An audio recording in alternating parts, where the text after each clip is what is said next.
दोस्तों, किसी ने सच कहा है, सोच बदलिए नजरिया बदल जाएगा।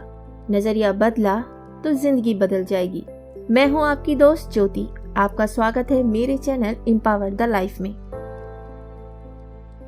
आज हमारे सामने यह सवाल उठता है कि हमें हमारे पौराणिक इतिहास को जानना क्यों जरूरी है। इसे जानना इसलिए जरूरी है ताकि अतीत में जो गलतियां हुई हम उन्हें दोहराएं नहीं, और जो कुछ अच्छा हुआ है उनसे सीख कर हम भी इस दुनिया को बेहतर बनाने में अपना योगदान दे सकें।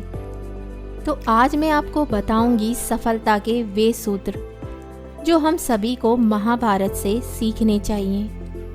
नंबर 1, क्वालिटी चुने, क्वांटिटी नहीं। फॉर एग्जाम्पल, कृष्ण कौरवों और पांडवों दोनों में किसी का भी विनाश नहीं चाहते थे।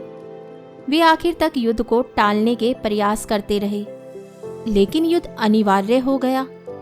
कृष्ण ने दुर्योधन और अर्जुन दोनों को एक विकल्प दिया। एक तरफ मेरी अक्षौहिणी नारायणी सेना है, तो दूसरी तरफ मैं अकेला, जिसे जो चाहिए चुन लीजिए।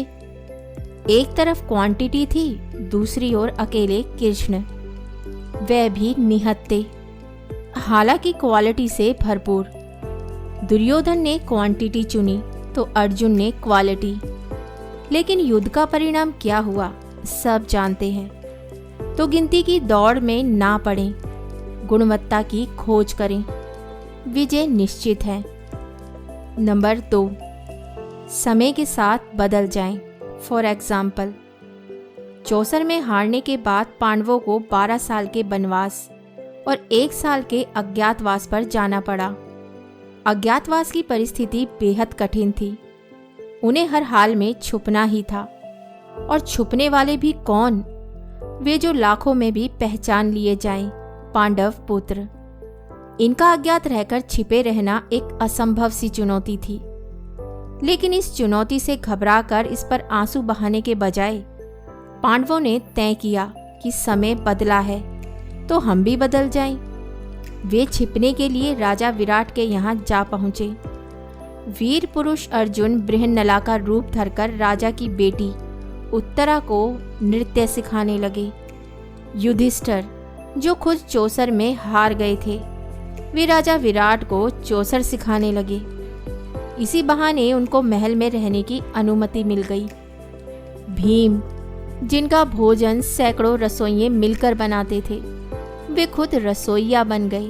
और द्रौपदी, जिनके आगे पीछे दासियों की सेना चलती थी, वह स्वयं दासी बनकर रानी सुदेशना की सेवा करने लगी। उन्होंने यही सोचा, जब आंधी गुजर जाएगी फिर जौहर दिखाएंगे। वक्त अच्छा है तो मखमल पर कदम रखते हैं, वरना अंगारों पर चलने का भी दम रखते हैं। नंबर 3, अपनी जानकारी अपडेट करें। फॉर एग्जाम्पल, अभिमन्यु अर्जुन का पुत्र था, जो महापराक्रमी और जन्मजात योद्धा था। कहते हैं उसने मां के पेट में ही चक्रव्यूह को तोड़ने की विद्या सीख ली थी। लेकिन गलती क्या हुई कि उसने अपनी विद्या को कभी अपडेट नहीं किया। उसने जितना सीखा था उसी पर रुक गया, शिक्षा पूरी नहीं की। परिणाम यह हुआ कि वह चक्रव्यूह तोड़कर उसमें प्रवेश तो कर गया, लेकिन वापस जीवित नहीं लौट पाया, क्योंकि उसने वापस लौटने का पाठ ही नहीं पढ़ा था। इस तरह संभावनाओं से भरा हुआ एक तेजस्वी युवक अकाल मृत्यु के अंधकार में खो गया, सिर्फ इसलिए कि उसकी जानकारी अधूरी रह गई थी। नंबर 4, महत्वाकांक्षा, लालच के बीच अंतर। आप बहुत बड़े आदमी बनना चाहते हैं, बहुत पैसा कमाना चाहते हैं, शोहरत पाना चाहते हैं, तो ये महत्वाकांक्षा है। लेकिन ये सब अगर आप किसी का हक मार कर करना चाहते हैं तो यह लालच है। महत्वाकांक्षा जितनी अच्छी चीज है, लालच उतनी ही खराब। दुर्योधन चक्रवर्ती सम्राट बनना चाहता था। उसकी महत्वाकांक्षा थी कि सिर्फ हस्तिनापुर ही नहीं, दशों दिशाओं में उसका राज हो। लेकिन उसे लालच का अभिशाप डस गया। उसने अपने ही भाइयों का हक मारना चाहा। पांडवों को 5 गांव देने से भी मना कर दिया। फिर क्या हुआ? हस्तिनापुर का वह राजा जो जमीन पर पैर नहीं रखता था, कुरुक्षेत्र की धूल में लौटते हुए मारा गया। तो बस इन 4 सीखों को अपने जीवन में उतार लीजिए। आप अपने जीवन के हर एक युद्ध में जीत पाएंगे। तो फिर मिलती हूँ एक नई सोच के साथ।